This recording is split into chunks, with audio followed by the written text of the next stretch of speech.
İpek yolu sadayımızda kütülmegen, oylap bakmagan koşallık var. Bu kişi kimdir? O bizge kandak küylerini takdim kılmakçıdır.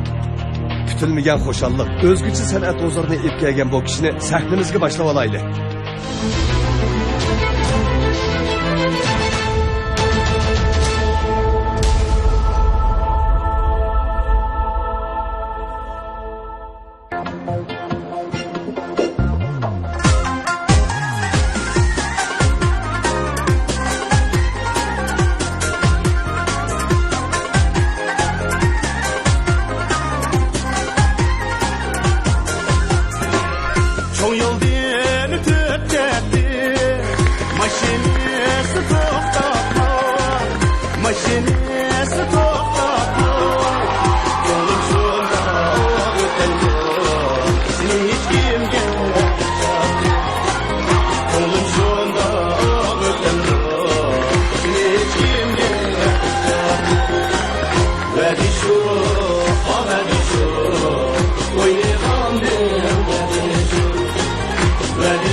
Assalomu alaykum. Va alaykum assalom.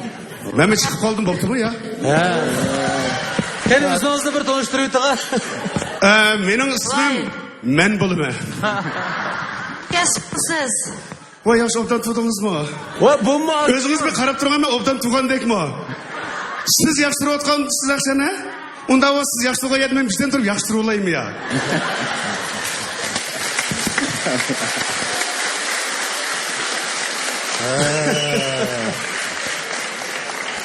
Dişim, canım kerim dişim, ağayım, adamla müştahım, ahmak kılımsın.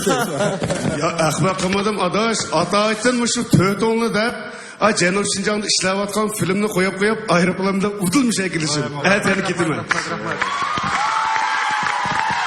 Bu birinci sebep. İkincisi, ben uzun boptu, bir iş yıl oldu mu şu Cenab Şimali Şinjan'da film işleymen de, Tamaşıbılarla biz görüşemedim. Muş münasebet bilen keng tamaşıbılarga, keng halkamızga çin kalbimden salamımni yollayman. Rahmat.